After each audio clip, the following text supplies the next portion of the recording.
Hello students, good morning everyone.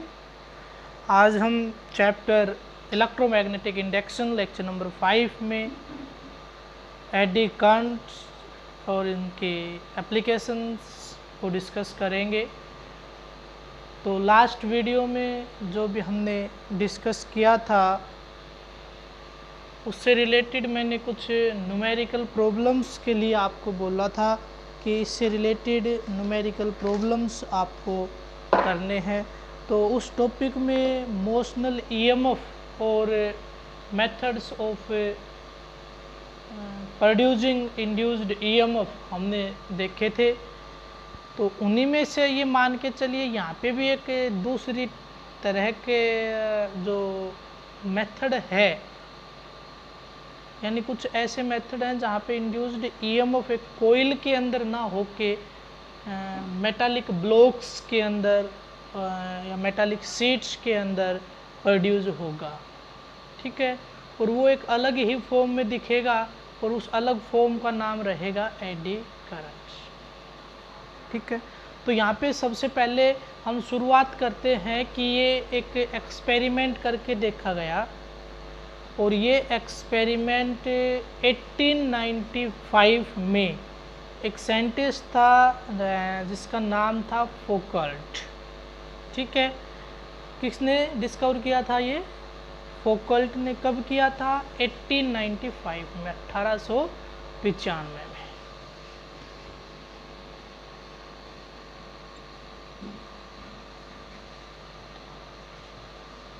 ठीक है, eddy currents की डिस्कवरी इस नाम के साइंटिस्ट ने की थी, फोकल्ट ने। इसलिए एडी करंट्स को फोकल्ट करंट के नाम से भी जाना जाता है। फोकल्ट करंट्स के नाम से भी एडी करंट को जाना जाता है। चलिए, तो फिर ये फोकल्ट नाम के साइंटिस्ट ने डिस्कवर किया तो उसने कोई ना कोई एक्सपेरिमेंट ज़रूर किया होगा, तभी इसकी डिस्कवरी हुई होगी। जी हाँ, बिल्कुल। उसने एक एक्सपेरिमेंट, एक नहीं बहुत से एक्सपेरिमेंट करके देखे जिनसे कुछ रिजल्ट्स निकल के आए। तो उसने एक पर्टिकुलर नाम इस करंट को दिया, या ये करंट उस नाम से फेमस हुआ, क्योंकि ये करंट की जो शेप थी, दिखने का जो तरीका था, ये कैसा था? जैसे वाटर के अंदर एडीज होती है। एडीज का मतलब समझते हो, जिनको हम कंसेंट्रिक सर्कल्स बोलते हैं, रिपल्स बोलते हैं। जैसे पानी के अंदर पत्थर फेंकते हैं तो क्या होता है, एक के बाद एक नई सर्कल, छोटी से छोटी सर्कल ऐसे बड़ी बड़ी बड़ी होती चली जाती है, ऐसे होता है ना। तो इसी तरह से ये यहाँ पे जो करंट इंड्यूस्ड हुआ उसकी लूप्स बन गई, क्लोज लूप्स बन गई उस मेटालिक शीट के अंदर। और उस लूप के अंदर जो करंट उस शीट के अंदर जो करंट लूप्स बनी, उन लूप्स के अंदर करंट की डायरेक्शन जो आपका magnetic field lines of force था उसके प्लेन के परपेंडिकुलर डायरेक्शन में हुई। किस में हुई? उसके प्लेन के परपेंडिकुलर डायरेक्शन में हुई।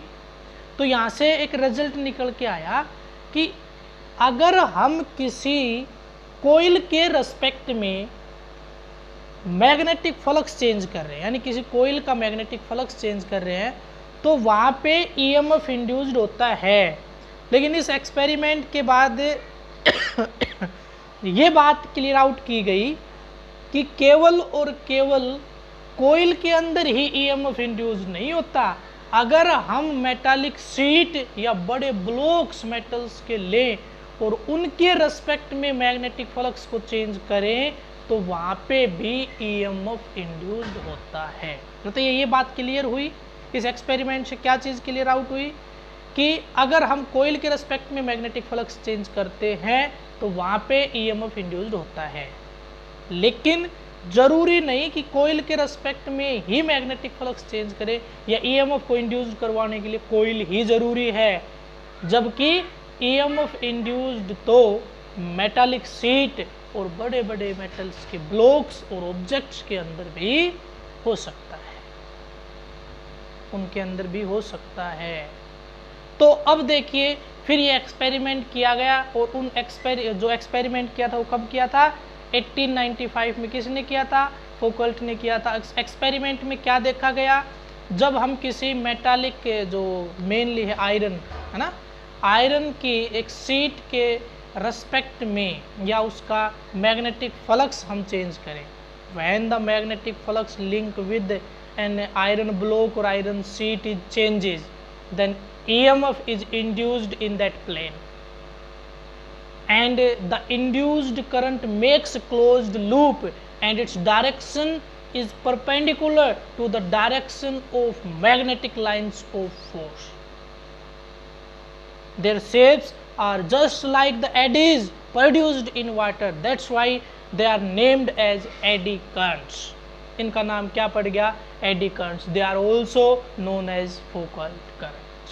तो बताइए, इतना आपका क्लियर हो गया होगा। अगर कोई भी प्रॉब्लम आपको किसी भी पार्ट में वीडियो में रहती है तो आप डिस्कस करें, क्योंकि अब की बार अपना टारगेट ये रहेगा कि डिस्ट्रिक्ट एटलीस्ट डिस्ट्रिक्ट टॉपर अपने स्कूल से हम निकालें। और साथ में देखिए, मेहनत सभी हमारा जो टीचर वर्ग बहुत ज़्यादा मेहनत आपके लिए करता है, और मैं ये नहीं करता बच्चे नहीं करते, बच्चे भी मेहनत करते हैं, इसीलिए रिज़ल्ट आता है, क्योंकि अकेले टीचर की मेहनत से कभी रिज़ल्ट नहीं आ सकता। तो कुछ बच्चे अब भी थोड़ी बहुत लापरवाही कर रहे हैं काम करने में, उनसे मेरी रिक्वेस्ट है कि अभी आप बहुत अच्छे तरीके से काम करना शुरू कर दीजिए।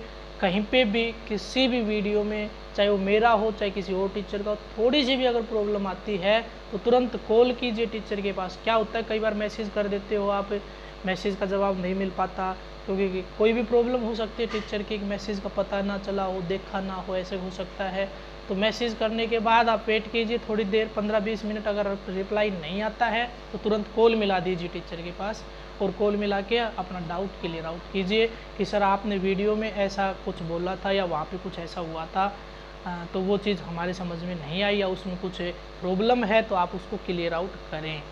टीचर 100% आपका उसी टाइम पे क्लियर आउट करेगा, क्योंकि मैसेज में 1% ये हो सकता है वो कहीं पे बैठा हो तो आपको कह दे कि आधे घंटे बाद करूँगा, 1 घंटे बाद करूँगा, शाम को करूँगा, सुबह करूँगा, जैसे मैं भी कह देता हूँ बहुत बार, लेकिन अगर कॉल कर दी तो आंसर आपको मिलेगा 100%। जैसे मैं ये मत सोचना एक पर्टिकुलर बच्चे के बारे में बता रहा हूँ, जैसे हर्ष कौशिक का जो क्वेश्चन पूछने का तरीका बहुत अच्छा है, तुरंत जैसे ही कोई क्वेश्चन नहीं आता उसको ऑडियो बना के भेज देता है, सर ऐसा ऐसा इस क्वेश्चन में ये हुआ और यहाँ तक मेरा हो गया, यहाँ पे मेरे को प्रॉब्लम आ रही है। तो चाहे तो आप उससे फ़ोन करके आप कोई भी बच्चा उससे पूछ ले कि अगर उसका मैसेज जैसे ही हमारे पास आता है, तुरंत जैसे हमने सीन किया, सीन करते ही चाहे हम स्कूल की किसी मीटिंग में क्यों ना हो, बाहर निकल के तुरंत उसको आंसर हम देते हैं।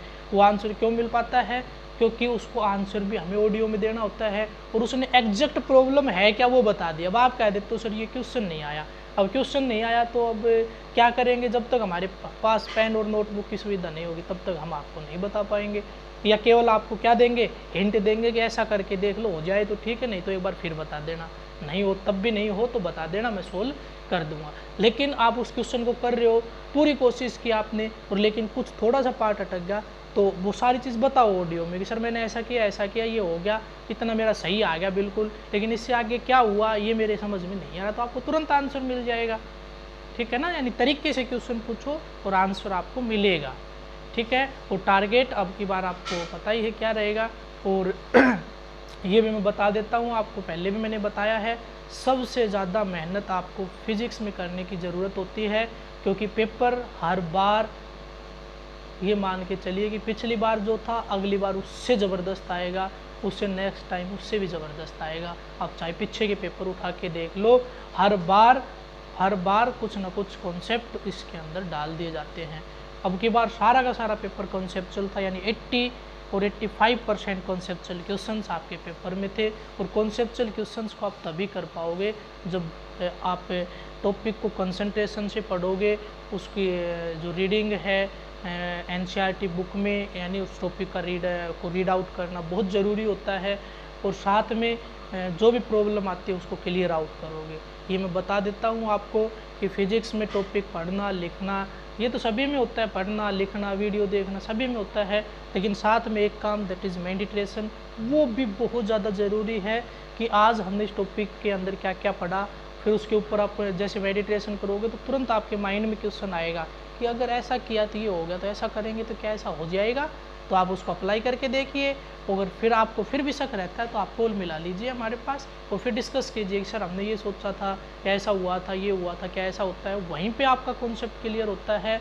अगर आप केवल वीडियो देखोगे और बुक को पढ़ लोगे तो वहाँ पे आपके कॉन्सेप्ट्स क्लियर नहीं होते हैं। कॉन्सेप्ट्स क्लियर तभी होते हैं जब आप प्रैक्टिस करोगे, मेडिटेशन करोगे, साथ में न्यूमेरिकल प्रॉब्लम्स, कॉन्सेप्चुअल क्वेश्चंस आप पढ़ोगे। तो मोस्ट ऑफ द जो कॉन्सेप्चुअल क्वेश्चंस आप पढ़ते ही आंसर आपके माइंड में आ जाता है। और कई बार ऐसा होता है कि आपके माइंड में जो आंसर आया बुक में उसका आंसर बिल्कुल अपोजिट होता है। तो वहाँ पे आपको कहीं ना कहीं सोचने की ज़रूरत है कि कहीं जो आर्टिकल हमने पढ़ा था उसमें कोई अजम्पशन तो नहीं थी।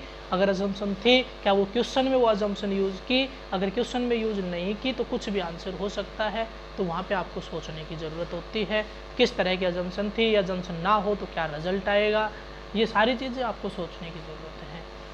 ठीक है, तो मैं आपसे यही उम्मीद करता हूँ कि अब की बार मैं ये तो नहीं कह सकता फिजिक्स का रिज़ल्ट ख़राब, अच्छा रिज़ल्ट है। 7 स्टूडेंट्स के ये सेक्शन जो मेरे पास था उसमें 95 मार्क्स हैं, लेकिन 95 से ज़्यादा नहीं हैं। तो ये आपको पता ही है, मैं कई सालों से कहता आ रहा हूँ। और ये मेरी वो क्लास है जिसको मैंने 8th क्लास से साइंस पढ़ाना शुरू किया था। मैंने ज़िंदगी में पहली बार 8th क्लास को साइंस केवल इसी क्लास को पढ़ाई थी, पहली और लास्ट बार। उसके बाद मैंने 8th क्लास को साइंस नहीं पढ़ाई। मैं तब से इस क्लास को पढ़ाता रहा हूँ। तो मेरे को पता है बहुत अच्छे स्टूडेंट्स इसमें बहुत ज़्यादा मेहनत करने वाले स्टूडेंट्स हैं। और उम्मीद करता हूँ कि अब की बार फिज़िक्स में कम से कम 10 स्टूडेंट्स 95 एंड अबोव मार्क्स से लेंगे, कम से कम 10। तो आप देख लीजिए कौन कौन डिज़र्व करता है कि मेरे आएंगे। और हो सकता है ज़्यादा के भी आ जाए, क्योंकि बहुत अच्छे स्टूडेंट्स हैं। मैं देखता था कि इस क्लास में 18 और 19 स्टूडेंट्स आउट ऑफ 35 ऐसे होते थे जिनके जिस दिन मैं कितने भी मार्क्स का पेपर लेता तो ये ढूंढना पड़ता था कि नंबर काटूँ कहाँ पे। तो वही चीज़ मेरे को अब चाहिए कि अब भी हम ढूंढें कि नंबर इस बच्चे के कहाँ पे कट करें। ऐसा ना हो कि नंबर कहाँ पे दें। अगर ये कंडीशन बन गई ना, ढूंढ के हमें नंबर देने पड़ गए तो बड़ी दिक्कत आएगी। ऐसा करो कि हमारे पास कंडीशन ये बन जाए कि कोई भी टेस्ट अगर हम लें तो ये ढूंढे कि नंबर कट कहाँ पे करें। हम सोचने भी मजबूर हो जाएं बच्चे का नंबर कहाँ काटे। ठीक है, तो मेहनत आपको बहुत अच्छे तरीके से करनी है। आज से मैं आपके पास कॉल करना शुरू करूँगा आपके पेरेंट्स की हेल्प से, और आपकी हेल्प से आपका टाइम टेबल सेट करेंगे। और उस पर मैं डेली आपके पेरेंट्स के सिग्नेचर मांगूंगा कि आज का जो टाइम टेबल था इसने फॉलो किया। और वो भी आपका काम रहेगा डेली शाम को, या जैसे आज का जो टाइम टेबल है उसको नेक्स्ट मॉर्निंग में मेरे पास सेंड करोगे 8 AM से पहले, मेरा वीडियो आने से पहले। और उसमें आपके पेरेंट्स के सिग्नेचर होने चाहिए कि ये देखो ये मेरा टाइम टेबल था, मैंने इसको फॉलो किया, ये मेरे पेरेंट्स के सिग्नेचर है, आप चेक कर सकते हो। क्लियर है? अगर किसी भी बच्चे का नहीं आया तो मैं उसी दिन तुरंत फ़ोन मिला के उसके पेरेंट्स से बात करूँगा कि इस बच्चे का ये टाइम टेबल था, फॉलो किया या नहीं किया, आपसे साइन करवाए या नहीं करवाए। क्लियर है? क्योंकि देखिए मैं ऐसा कर रहा हूँ, या किसी को लग रहा है कि 8 बजे से पहले मैं मैसेज आता हूँ तो हमें उठना पड़ेगा जल्दी। मैं बुरा ज़रूर लगूंगा, लेकिन लास्ट में जब रिज़ल्ट आएगा तो आपको ये भी लगेगा कि हम जो भी सर ने किया तो बहुत अच्छा किया था। क्लियर है ना? तो देखिए टॉपिक हम कर रहे हैं एडी करंट्स, और एडी करंट में जो इंट्रोडक्शन है वो मैंने आपको बताया कि क्या किया गया, इनका नाम एडी करंट्स क्यों रखा गया, इनकी शेप कैसी रही, ये सारी चीज़ें इसमें की। तो चलिए फिर उसके बाद जो ये फकल्ट नाम का साइंटिस्ट था, इसने एक एक्सपेरिमेंट सेट किया। इसने एक ही मैग्नेट के 2 इलेक्ट्रोमैग्नेट के पोल यूज़ किए, है ना। इलेक्ट्रोमैग्नेट समझते हो ना, इलेक्ट्रिक करंट के हेल्प पे वैसे मैग्नेटिक फील्ड प्रोड्यूस करना। तो इसने क्या किया, एक साइड में तो नॉर्थ पोल इसके, और एक साइड में क्या किया, साउथ पोल। चलिए कोशिश करते हैं 3 डायमेंशनल डायग्राम बनाने की। देखिए थोड़ी सी ड्राइंग मेरी ख़राब है, लेकिन फिर भी मैं कोशिश ज़रूर करूँगा।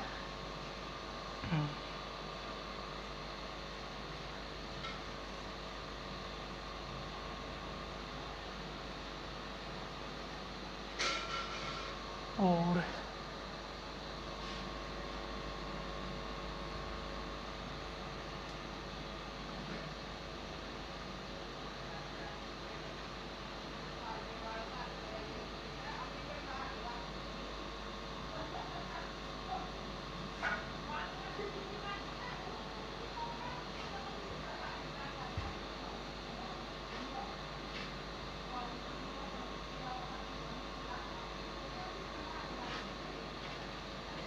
तो इधर तो है अपना नॉर्थ पोल और इधर है अपना साउथ। इसके बीच में क्या हुआ कि एक आयरन की शीट ले ली और उसको सस्पेंड कर दिया है यहाँ पे। मैं एक ऐसा का मतलब क्या होता है समझते हो ना, ऐसे अगर कोई चीज़ करते हैं रिजिड ऑब्जेक्ट, या फिर हम कह सकते हैं ऐसी चीज़ के साथ इसको हमने टाई अप किया है जो कि क्या है, फिक्स है, जिसकी पोजीशन चेंज नहीं हो सकती। इसके ऊपर ऐसे करके एक थ्रेड के हेल्प से एक मेटालिक सीट यहाँ पे हमने लटका दी है। इसके अंदर एक मेटालिक सीट है, इसकी लेंथ आप चाहो तो बड़ी कर सकते हो। इस तरह से मैंने इसको इसके साथ टाई अप कर दिया है। क्लियर है, ये आपकी क्या है, मेटालिक सीट है। अब देखिए, जब जिस टाइम पे ये इलेक्ट्रोमैग्नेट से अपना काम नहीं कर रहे थे, यानी इनका कोई मैग्नेटिक फील्ड नहीं था, समझ गए हो, यानी जब तक इसके अंदर इलेक्ट्रिक करंट नहीं जाएगा तब तक ये अपना मैग्नेटिक फील्ड शो नहीं करेंगे। It means current is switched off, इसके अंदर से करंट हमने पास नहीं करवा रखा। उस टाइम पे कोई मैग्नेटिक फील्ड यहाँ पे नहीं है। अब हमने क्या किया कि ये जो मेटालिक प्लेट है इसको वाइब्रेट करवा दिया या ऐसे हिला दिया ना। मेनली इसका जो मेन एक्सपेरिमेंट जो किया गया था वो वाइब्रेशन का किया गया था, यानी जैसे इस तरह से ये है ना आपकी, तो इसको ऐसे हिला के छोड़ दिया गया, ऐसे ऐसे ऐसे ऐसे ये आपकी हिलती रही, ठीक है, ऐसे ऐसे ये क्या होती रही, हिलती रही। जब ये हिलती रही तो टाइम नोट किया गया कि कितनी देर बाद रेस्ट पोजीशन में आएगी, तो टाइम काफ़ी लग गया। उसके बाद क्या किया, वही जो काम था वही आपका रिपीट किया गया, और रिपीट करने के जस्ट बाद अब की बार क्या किया, जैसे इसको वाइब्रेट करके छोड़ा तुरंत आपका करंट स्विच ऑन कर दिया, यानी मैग्नेटिक फील्ड यहाँ पे प्रोड्यूस्ड हो गया। अब देखिए, आपने देखा था ऐसे ऐसे करने से क्या चेंज होता है, एंगल और ओरिएंटेशन। एंगल का मतलब हमने जो ये आपका एक सीट रखी है या जो भी आपने कंडक्टर इसके अंदर रखा है उसका magnetic flux link with the coil change हो गया। किसकी वजह से, due to change its orientation in the magnetic field. इसकी ओरिएंटेशन इस मैग्नेटिक फील्ड में चेंज हुई, जिसकी वजह से इसके अंदर क्या हो जाएगा, ईएमएफ इंड्यूस्ड हो जाएगा। क्या इंड्यूस्ड हो जाएगा, ईएमएफ इंड्यूस्ड हो जाएगा, and A current is setup in this, and A current is setup in this. इसके अंदर एक करंट क्या हो गया है, सेटअप हो गया है।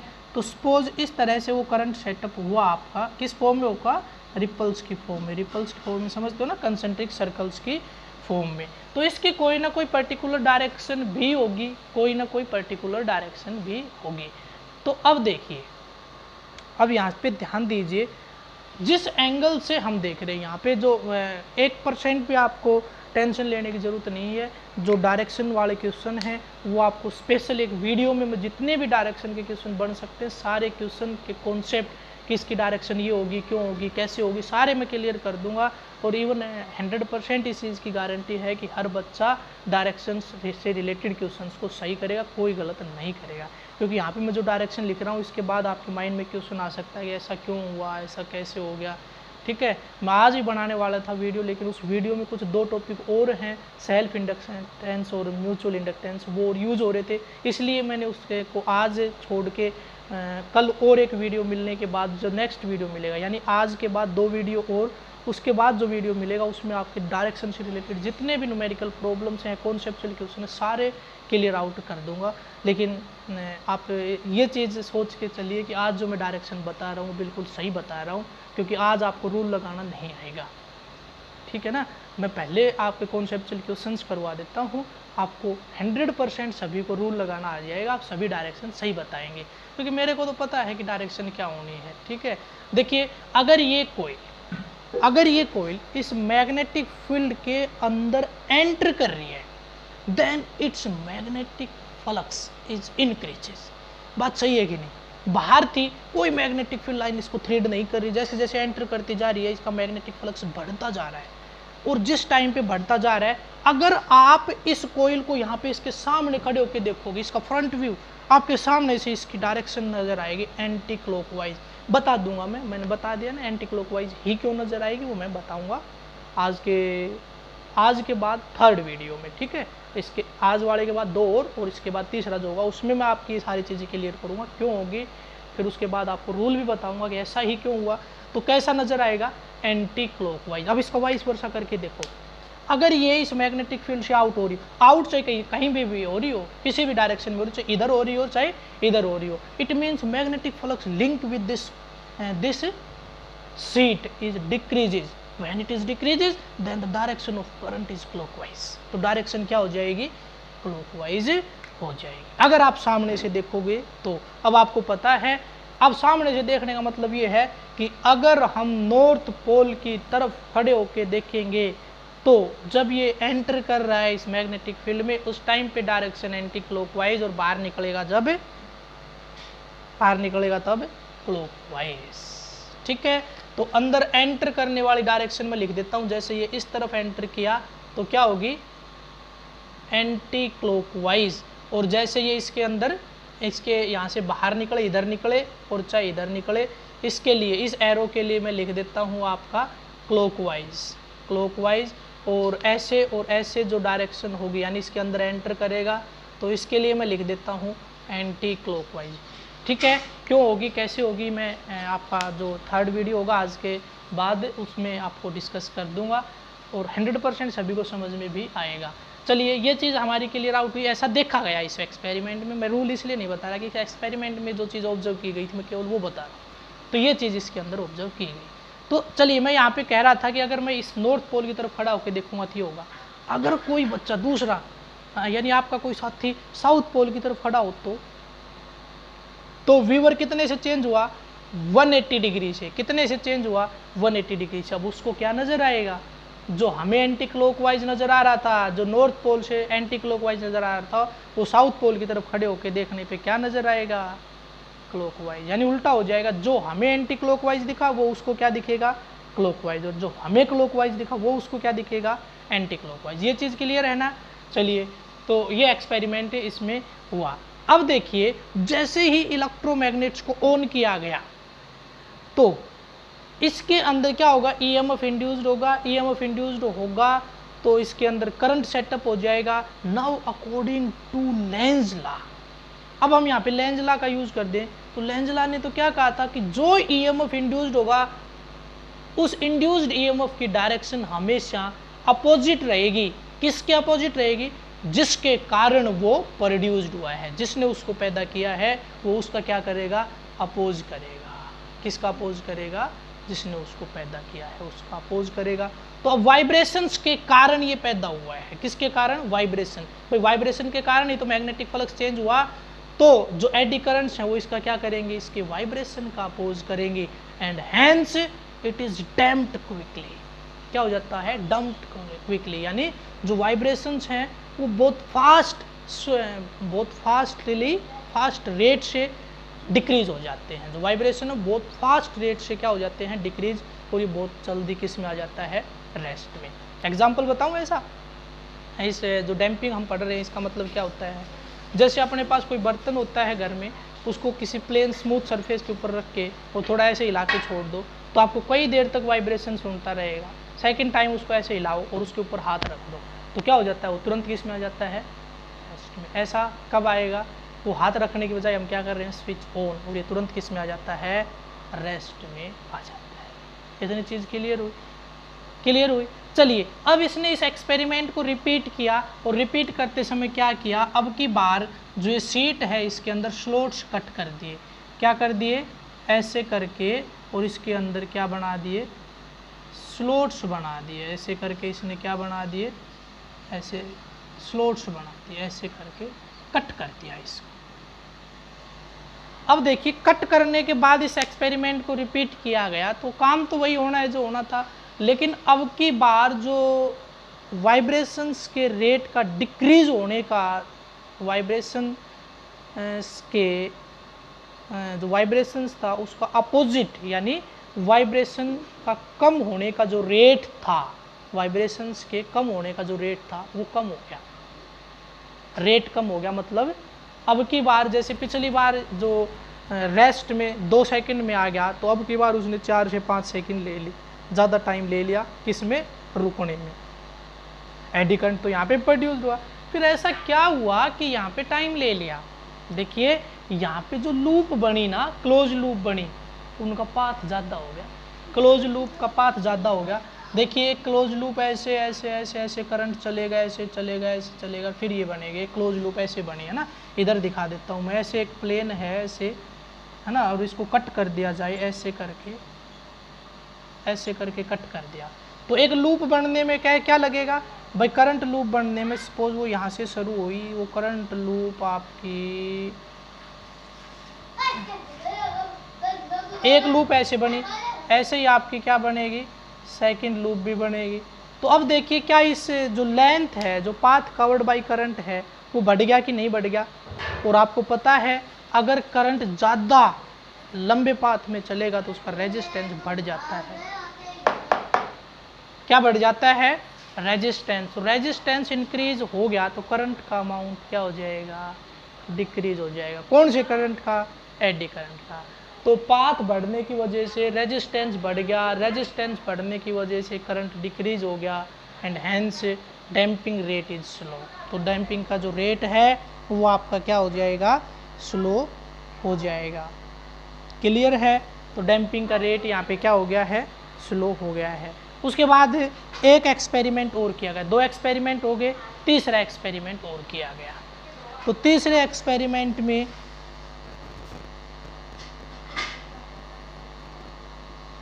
एक सिलेंड्रिकल शेप का इलेक्ट्रोमैग्नेट लिया गया। क्या लिया गया, सिलेंड्रिकल शेप का इलेक्ट्रोमैग्नेट लिया।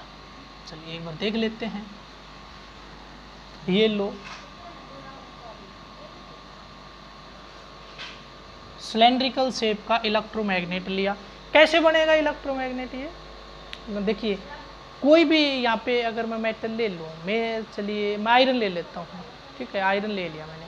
इस आयरन के ऊपर क्या कर दूँ मैं, ऐसे करके वाइंडिंग कर दूँ।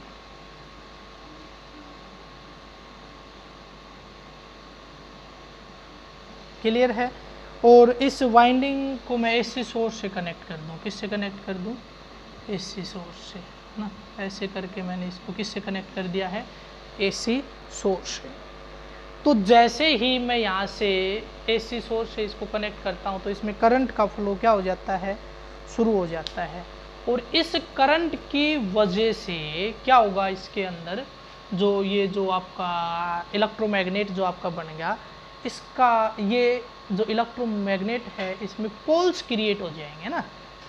क्या क्रिएट हो जाएंगे, पोल। यानी करंट के फ्लो होने से ये यानी सोलेनोइड के जैसा दिख रहा है। और आपको पता है करंट जब फ्लो हो रहा हो तो एक सोलेनोइड किसकी तरह बिहेव करता है, एक मैग्नेट की तरह बिहेव करता है। एक मैग्नेट पढ़ा था ना, solenoid as a bar magnet. तो आप यही मान लीजिए सोलेनोइड है, क्या बन गया, एक बार मैग्नेट बन गया। तो इसके एक पोल बनेगा नॉर्थ, सपोज ऊपर वाला बन गया नॉर्थ और नीचे वाला बन गया साउथ। और यहाँ पे मैंने क्या रख दी, कोई आयरन की डिस्क रख दी, प्लेट रख दी, बिल्कुल लाइट वेट क्या रख दी, एक आयरन। ये याद रखना, आयरन की ही रखनी पड़ेगी। क्या रख दी मैंने, एक आयरन की प्लेट इसके ऊपर रख दी है। क्लियर है। तो अब मेरे को ये बताइए, क्या उस आयरन की प्लेट के रेस्पेक्ट में मैग्नेटिक फ्लक्स चेंज होगा या नहीं होगा। डेफिनेटली मैग्नेटिक फ्लक्स चेंज होगा। तो इस आयरन की प्लेट के रेस्पेक्ट में मैग्नेटिक फ्लक्स चेंज हुआ, and hence EMF is induced in this plate. इस प्लेट के अंदर क्या हो गया, ईएमएफ इंड्यूस्ड हो गया। अब जो ईएमएफ इंड्यूस्ड हुआ वो किसकी वजह से हुआ, मैग्नेटिक फ्लक्स के चेंज होने की वजह से। मैग्नेट आया कहाँ से, कि सोलेनोइड मैग्नेट की तरह बिहेव करने लग गया। मैग्नेट की तरह बिहेव किया तो ऊपर क्या बना, नॉर्थ पोल, और नीचे क्या बना, साउथ। तो मेनली जो रोल है यहाँ पे केवल और केवल किसका है, ऊपर डिस्क के ऊपर, तो नॉर्थ पोल का ही हुआ ना। अगर ये कंसिडर किया है कि अगर ऊपर नॉर्थ हुआ तो साउथ भी हो सकता है। ऊपर अगर नॉर्थ हुआ तो, और उसके ऊपर रखिए प्लेट, तो जो मेन रोल है वो किसका रहेगा, केवल और केवल नॉर्थ पोल का रहेगा। कि नॉर्थ पोल, और उसकी क्या चेंज हो रही है, आपकी स्ट्रेंथ चेंज हो रही है, किसकी, नॉर्थ पोल की। तो जैसे ही मैं इसके अंदर करंट पास करता हूँ तो उसकी मैग्नेटिक फील्ड इंक्रीज होता है। क्या होता है, 0 टू मैक्सिमम जाता है, 0 टू मैक्सिमम जाता है। अब वहाँ पे क्या बनेगा, नॉर्थ। अब नॉर्थ पोल की मैग्नेटिक इफेक्ट को कम करने के लिए क्या चाहिए, दूसरा भी नॉर्थ पोल चाहिए। तो तो जो डिस्क आपके ऊपर रखी थी, जैसे ऐसे, ये तो आपका क्या हो गया, ये सोलेनोइड हो गया ना, और इसका ये बन गया नॉर्थ पोल, मैंने मानना है। तो ये डिस्क इसके ऊपर रखी है, तो यहाँ पे क्या होगा, magnetic flux link with this coil change, और वो क्या करेगा, इसके कारण ईएमएफ इंड्यूस्ड होगा, और वो ईएमएफ किसका अपोज करेगा, इस पोल का अपोज करेगा। ये पोल क्या है, नॉर्थ है। नॉर्थ का अपोज कब होगा, जब इसके ऊपर भी क्या है, नॉर्थ है। यहाँ पे क्या आ जाएगी, नॉर्थ पोलरिटी, क्या आ जाएगी, नॉर्थ पोलर। जैसे इस ईएमएफ के कारण करंट तो सेटअप हो गया, एडी करंट तो हो गया, ठीक है, ये बात तो क्लियर हो गई। और यहाँ पे क्या हो गया, नॉर्थ, और यहाँ पे भी क्या हो गया, नॉर्थ, और ये क्या हो गई, इन एयर, ये किस में चली जाएगी, हवा में उड़ जाएगी, किसकी वजह से, फोर्स ऑफ रिपल्सन की वजह से। और आप चाहो तो ये भी कह सकते हो कि इस मेटालिक प्लेट में एडी करंट्स प्रोड्यूस हो गए, जिन एडी करंट्स ने किसका अपोज किया, जिसके कारण वो प्रोड्यूस हुए, किसके कारण हुए हैं, इस इलेक्ट्रोमैग्नेट के कारण, इसलिए वो क्या हो गए, इन एयर चले गए। अब मेरे को ये बताइए, क्या मैं अगर इस करंट की डायरेक्शन को अपोजिट कर दूं तो मेटालिक प्लेट ऊपर जाएगी या नीचे आएगी, बताइए। वो मेटालिक प्लेट ऊपर जाएगी या नीचे आएगी भैया, चाहे आप क्लॉकवाइज, चाहे आप करंट की डायरेक्शन कुछ भी कर लो, चाहे उस प्लेट को ऊपर रख लो और चाहे रख लो नीचे, यानी इसको घुमा दो, है ना, घुमा दोगे तो ये ऊपर साउथ चला जाएगा, ये नीचे आ जाएगा नॉर्थ, तो फिर प्लेट को रख दो, और अब किसको ऑन कर दो, स्विच को ऑन कर दो कि करंट इसमें शुरू हो जाए। अब भी प्लेट ऊपर ही जाएगी, क्योंकि वो हमेशा क्या करेगा, अपोज करेगा, साउथ का अपोज साउथ करता है, नॉर्थ का कौन करता है, नॉर्थ। केवल अगर साउथ इस इलेक्ट्रोमैग्नेट पे हुआ तो यहाँ पे भी क्या आ जाएगा, प्लेट पे भी साउथ आ जाएगा, यहाँ पे नॉर्थ हुआ तो प्लेट पे भी क्या आ जाएगा, नॉर्थ, और क्या हो जाएगा, रिपल्सिव फोर्स, जिसकी वजह से वो किस में चला जाएगा, इन। तो ये 3 एक्सपेरिमेंट किए गए थे। उसके बाद एप्लीकेशंस की हम बात करते हैं। एप्लीकेशंस, तो एडी करंट्स की एप्लीकेशन मैं केवल और केवल आपको बताऊंगा, रीड आउट आपको करनी है, कोई भी प्रॉब्लम हो तो आपको डिस्कस करनी है, क्योंकि वीडियो का साइज़ थोड़ा सा लेंदी होता जा रहा है। अगर मैं सारी चीज़ डिस्कस करूंगा ज़्यादा ही बड़ा हो जाएगा, फिर आप देख के थोड़ा ये सोचोगे कि ज़्यादा टाइम लग गया पढ़ने में और टॉपिक थोड़े से हुए हैं। तो देखिए, सबसे पहला जो इसके अंदर दे रखा है, जो एप्लीकेशन से पहले दे रखे हैं, अनडिजायरेबल इफ़ेक्ट, यानी कुछ इफ़ेक्ट ऐसे होते हैं जहाँ पे इनकी ज़रूरत भी नहीं होती है। वो कहाँ पे होते हैं, जैसे मूविंग कॉइल है, गैल्वेनोमीटर हो गया, और चलो उसमें तो कुछ खास नहीं, लेकिन डेली लाइफ में जो चीज़ यूज़ होती है, जैसे इलेक्ट्रिक मोटर होगी, डायनमो जनरेटर हो गया, ट्रांसफॉर्मर हो गया। आप सभी को पता है कि जो कोर होती है, कोर या आर्मेचर होती है, उसकी वाइंडिंग किस पे की जाती है, कोयरन, एक कोर के ऊपर, और कोर किसकी बनी होती है, सॉफ्ट आयरन की। किसकी बनी होती है, सॉफ्ट आयरन की। तो यही फंडा हो गया वहाँ पे भी, और वहाँ पे क्या प्रोड्यूस हो जाते हैं, एडी करंट प्रोड्यूस हो जाते हैं, जो कि इसका क्या करेंगे, अपोज करेंगे, और वहाँ पे लॉसेस आपके बढ़ जाते हैं। किसकी वजह से, एडी करंट्स की वजह से। उसका रेजिस्टेंस बढ़ेगा, ठीक है, रेजिस्टेंस बढ़ेगा तो आपको पता है आउटपुट एफिशिएंसी जो होती है वो आपको क्या मिल पाएगी, कम। वो उसकी एफिशिएंसी को क्या कर देते हैं, कम कर देते हैं। क्लियर है। कोई ये कहे कि फिर ऐसा अगर है तो इनको हम कैसे कम करें, तो कम करने के लिए जो कोर्स हैं उसका साइज़, यानी एक बड़ी सी कोर की जगह पे छोटे छोटे टुकड़ों में उसको यूज़ किया जाए, और टुकड़े आपस में एक दूसरे से क्या हों, लेमिनेटेड हों। तो टुकड़े एक दूसरे से लेमिनेटेड हैं तो उनके बीच में क्या ज़्यादा हो गया है, रेजिस्टेंस ज़्यादा हो गया है। और रेजिस्टेंस किसको कम करेगा, एडी करंट को क्या कर देगा, कम कर देगा। तो लेमिनेटिंग कोर्स का यूज़ करके हम ऐसा कर सकते हैं, या इसके लिए वाइंडिंग जो यूज़ कर रहे हैं वो भी वेल इंसुलेटेड हो एक दूसरे से, तो इससे आपका क्या हो जाएगा, एडी करंट्स को हम कम कर सकते हैं। इतना क्लियर है। जैसे देखिए, ये आपकी कोर है, इसके ऊपर मैं क्या कर रहा हूँ, ऐसे करके क्या कर रहा हूँ, वायर को वाउंड कर रहा हूँ। अगर ये कोर के ऊपर अगर कोई आपका इंसुलेशन नहीं है तो यहाँ पे रेजिस्टेंस मिनिमम होगा, तो एडी करंट क्या हो जाएंगे, मैक्सिमम। लेकिन अगर मैं इसको लेमिनेटेड कर देता हूँ तो इन दोनों के बीच में जो रेजिस्टेंस आपका बन गया, कोर और इस वायर के बीच में, जो आयरन है इसके बीच में, ये वायर जो इसके ऊपर वाउंड है इसके बीच में रेजिस्टेंस की वैल्यू बढ़ जाएगी। किसकी वजह से, इंसुलेशन की वजह से। And hence eddy current are reduces. तो एडी करंट्स क्या हो जाते हैं, कम हो जाते हैं। क्लियर है। उसके बाद नेक्स्ट जो टॉपिक है वो है एप्लीकेशन ऑफ एडी करंट्स। तो एडी करंट्स को हम कहाँ पे यूज़ करते हैं। सबसे पहले ऐसा कोई भी इंस्ट्रूमेंट जिसमें निडल की हेल्प से हम रीडिंग लेते हैं, यानी एनालॉग मीटर्स जितने भी होते हैं सभी में एडी करंट्स का यूज़ किया जाता है। क्या फिनोमिना यूज़ किया जाता है ना, कौन सा एक्सपेरिमेंट का यूज़ किया जाता है, वही डैम्पिंग वाला यूज़ किया जाता है। क्या यूज़ किया जाता है? डैम्पिंग यूज़ किया जाता है। जैसे आपका जो गैल्वेनोमीटर होता है, आपने देखा भी होगा डिफ्लेक्शन कैसे दिखाता है, ऐसे करके थोड़ी देर एक दो बार हिल जाता है ऐसे। अगर वहाँ पे एडी करंट नहीं होंगे तो वो कई देर तक ऐसे हिलता रहेगा, हम वेट करते रहेंगे, रीडिंग आएगी, नीडल रुकेगी, तब हम रीडिंग लेंगे। तो वहाँ पे क्या यूज़ कर दिए जाते हैं? एडी करंट्स का यूज़ कर दिया जाता है। ऐसे ही जो आपकी गाड़ियों के अंदर स्पीडोमीटर होता है, स्पीडोमीटर जो स्पीड बताता है कि गाड़ी कितनी स्पीड पे चल रही है, वहाँ पे भी किसका यूज़ किया जाता है? एडी करंट्स का यूज़ किया जाता है। एडी करंट्स का यूज़ उस मीटर में यूज़ ना करके कहाँ पे यूज़ किया जाता है? जैसे उसको डिस्क के साथ अटैच किया है, तो डिस्क की स्पीड और वहाँ पे जो स्पीड है उसके ऊपर डिपेंड करता है कितना अमाउंट एडी करंट का इंड्यूस्ड होगा, और उस एडी करंट से की हेल्प से जो नीडल वगैरह होती है उसको हेयर स्प्रिंग की हेल्प से टच किया जाता है फिक्स्ड फ्रेम के साथ। तो वहाँ पे जो एडी करंट है उसके से एक टॉर्क प्रोड्यूस होता है, और उस टॉर्क की हेल्प से जो आपकी नीडल है वो डिफ्लेक्ट होती है।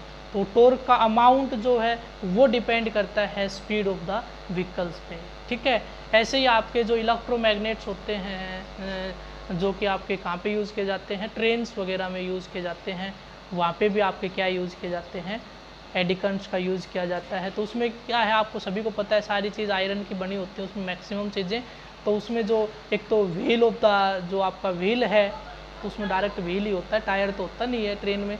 तो जो व्हील होता है वो किसका होता है? आयरन का। उसके आसपास दूसरी चीज़ भी आयरन की लगाई जाती है, और उसको एक स्ट्रॉन्ग मैग्नेट के साथ अटैच कर दिया जाता है ना। वो मैग्नेट भी वहीं पे ही बनाया जाता है, उसके अंदर ही नीचे आपने देखा होगा कि कुछ डायनमो वगैरह लगे होते हैं जहाँ से इलेक्ट्रोमैग्नेट इंड्यूस कर दिया जाता है।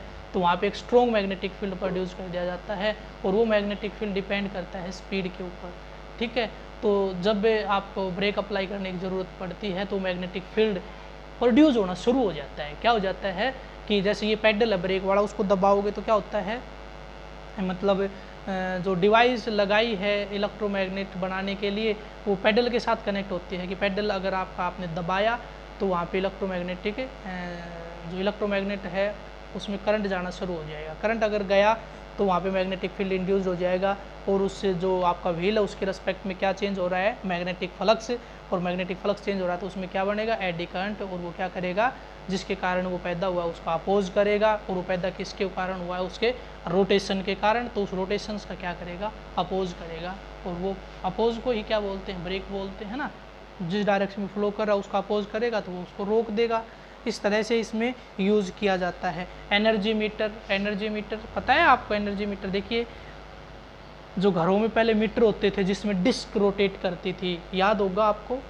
अगर किसी का नहीं देखा हुआ तो पुराने टाइम में जो मीटर होते थे ब्लैक कलर के या फिर एक ही कलर होता था, तो जिसके भी ब्लैक कलर का बड़ा सा मीटर लग रहा है जिसमें एनालॉग रीडिंग आती है। एनालॉग रीडिंग है, एनालॉग समझते हो ना। आजकल तो एलईडी डिस्प्ले या एलसीडी डिस्प्ले उसके अंदर आती है मीटर के अंदर, जिसमें दिख जाता है लिखा हुआ, है ना।